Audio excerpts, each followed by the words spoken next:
How does one fall out of the human race? Not in death, but something quieter. A slow unraveling of identity until one is left standing amongst others as hollow, counterfeit. This question is posed by Osamu Dazai in No Longer Human, which is his semi-autobiographical descent into alienation, shame, and the fragility of selfhood. Dazai's protagonist, Oba Yozo, is not as much a man as he is a performance. The novel describes how from childhood, Yozo masters the art of deception, hiding his fear of human connection behind what he calls clownish antics. Yozo laughs louder, smiles brighter, and keeps the world at arm's length, because to be truly seen would mean facing his deep fear of not being approved of. At its core, No Longer Human explores the themes of alienation, but it's not through the traditional lens. Instead, it's the silent kind that festers under polite smiles and forced laughter. Yozo does not understand the invisible rules of interaction. While he's able to study and employ them, he remains in an extremely cynical worldview. He reflects on his childhood. I've never been able to understand the nature of human beings. All I did was judge them from behind my clown mask. This clownish facade is his primary defense against the incomprehensible world. His alienation leads to another central theme of the book, the corrosive power of shame. Yozo lives in a state of endless confession, not to seek forgiveness, but to preempt condemnation. You feel his constant terror that he will be found out as a fraud, not just socially, but existentially. When he's taken in by the kind-hearted Yoshiko, her trust terrifies her more than hostility ever would. The moment a man takes advantage of Yoshiko is one of the most disturbing scenes in the book. Yozo just stands there watching, doing nothing.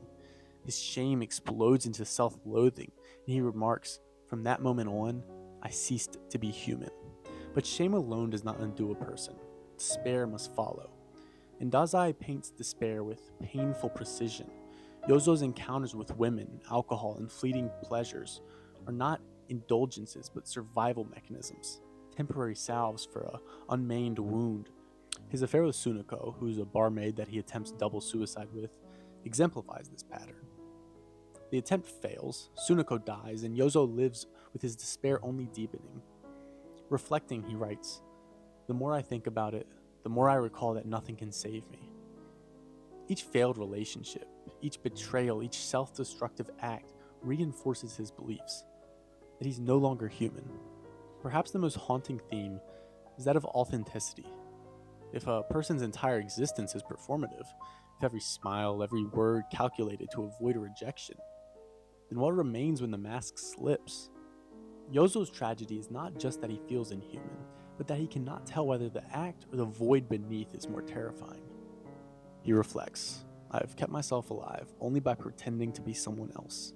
In the end, when Yozo is institutionalized and abandoned by all that he's known and depended on, he states his final resignation.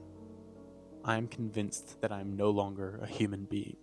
In the end, No Longer Human offers no redemption, no tidy solution, only this stark reminder that sometimes the greatest suffering is not in being a stranger to others, but in being a stranger to oneself.